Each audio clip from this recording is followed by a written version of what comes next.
እንደምን አላችሁ? ሰላም ናችሁ ወይ? ዛሬ ላጋራችሁ የፈለኩት ነገር ራስን ስለመግዛት ነው። ራስን መግዛት ማለት ቀላል ነገር አይደለም። እጅግ በጣም አስፈላጊ ነገር ነው።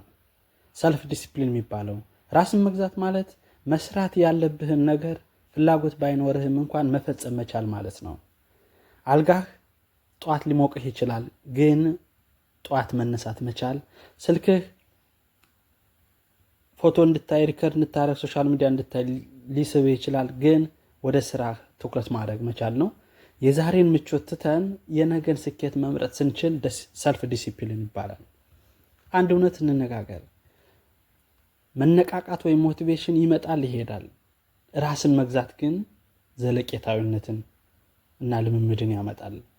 ብዙ ሰዎች መነሳሳት ሲሰማኝ ጀምራለሁ ይላሉ፣ ግን የሚሳካላቸው ሰዎች ስሜታቸውን አይደለም የሚጠብቁት፣ ልማድንና ስርዓትን ይገነባሉ። የተሳካለት ሰው ማንኛውንም ብንመለከት ሳይንቲስት፣ ስፖርተኛ፣ ሪሰርች ተመራማሪ፣ ሐኪም፣ ነጋዴ አንድ ነገር ያመሳስላቸዋል። ሁልጊዜ ስራቸውን ቢወዱትም በየዕለቱ ግን ትንሽ ትንሽ ይፈጽማሉ። ራስን መግዛት ማለት ራስን መጨከን አይደለም፣ የወደፊት ህይወትን ማክበር ማለት ነው። ማንኛውንም ጊዜ መማርን ከመዘናጋት፣ ስፖርትን ከማረፍ፣ ቁጠባን ካላስፈላጊ ወጪ በላይ ስትመርጥ የወደፊት ራስህን አከብራለሁ እያልክ ነው። ህይወት ቀላል መመሪያ አለው። ዛሬ ቀላል ነገር ከመረጥክ ነገ ህይወት ይከብዳል። ዛሬ ከበድ ወዳለው ነገር ራስን ወደ መግዛት ከመጣህ ነገ ህይወት ቀላል ይሆናል። ስፖርት መስራት ከባድ ነው። ለምሳሌ መታመም ግን ይበልጥ ከባድ ነው። መማር ከባድ ነው።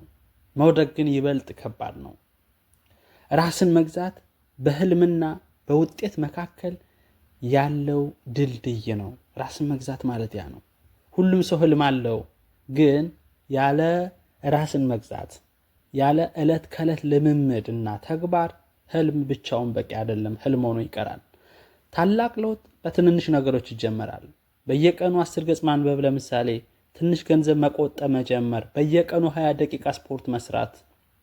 ግን እነዚህ ነገሮች ከቀጠሉ በኋላ ህይወታችን ሙሉ በሙሉ ይቀየራል። ወደምንፈልገው ደረጃ እንደርሳለን። ራስን መግዛት በአንድ ቀን አይመጣም።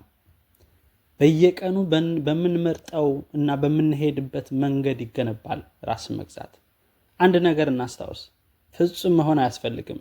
በወደቅን ጊዜ መነሳት ነው የሚያስፈልገው። መሳሳት ይኖራል፣ መዘናጋት ይኖራል፣ ግን የተሳካ ሰው ፈጥኖ ወደ መንገዱ ይመለሳል። ይህንን እናስታውስ። በመጨረሻ ከአንድ ዓመት በኋላ ህይወታችሁ ዛሬ በየቀኑ በምታደርጉት ነገር ይወሰናል። ራስን መግዛት ማለት ስሜትን ሳይሆን የወደፊት ግብን መከተል ማለት ነው እና ይህን ክህሎት ካዳበርን ወይም ራስን መግዛት በየዕለቱ ከከወን ስሜቶቻችንን ብቻ የሚሉንን ሳይሆን ግብን እንከተላለን ማለት ነው። ምክንያቱም ዲሲፕሊን፣ ራስን መግዛት ስሜት ሳይሆን ግብ ነው የሚመራው ማለት ነው እና ይሄንን ከግምት እናስገባ። ለዛሬው አመሰግናለሁ።